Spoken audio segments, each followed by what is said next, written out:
Well, now we're gonna bake a single crust pie, one of my favorites, lemon meringue. And to do this, we're gonna show you a very interesting technique called blind baking.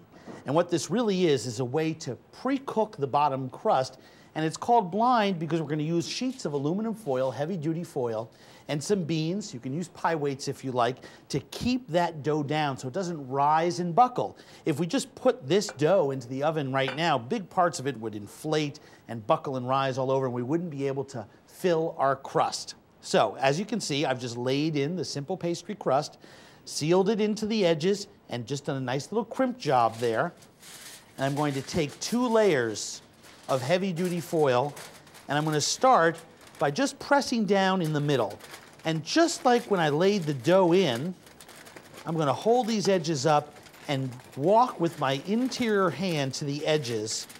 I don't want to damage that beautiful crimping job we did, but I do want to make sure that my aluminum foil goes right to the edge so I don't have any buckling along the perimeter of the pie. And then I'm ready to fold it over, because the weight of the beans in there is going to keep those sides down.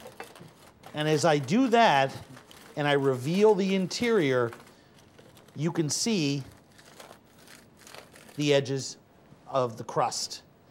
Now I'm going to fill this with the beans, which of course are reusable. Smooth that to the sides so that it's evenly weighted. And I'm going to put this into a 400-degree oven for about 15, 16, 17 minutes. Then I'm going to take it out and remove the foil and the beans and continue to bake it at 350 degrees for about another 7 or 8 minutes to get it nice and toasty brown. So, into the oven.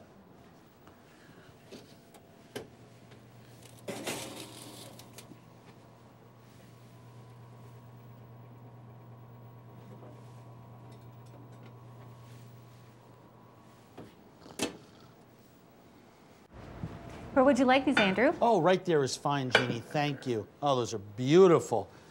Look at those peaks. Just perfect meringue.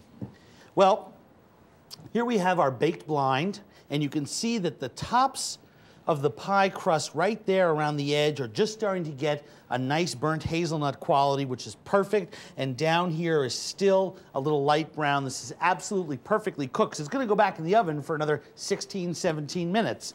Now, we put this little piece of plastic wrap on top of our curd just so it wouldn't form a skin, but this curd is still nice and warm, and you want to fill it in there in that state. And so we're going to put in a few cups of our curd, and I'm going to spread that in there. Just beautiful.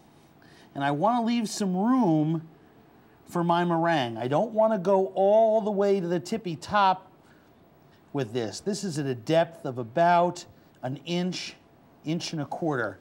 And that's just perfect, and we'll set that over there to make another pie. Now, this meringue has been whipped with a little bit of sugar and some cornstarch that's been cooked with a little bit of water, and that's how it's got that beautiful, nice gloss in there and real easy to work with.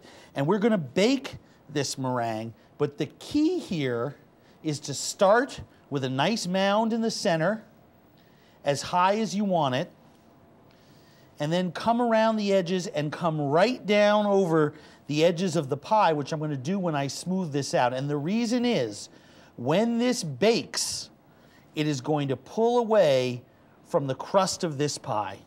And when that happens, it would reveal our lemon and our crust. We don't want that to happen. We want it to be flush with the top of this pie. That's the key here. Now, one of the things I like about lemon meringue pie is a nice big high crown of meringue when you slice into it. You see that nice big mountain on there.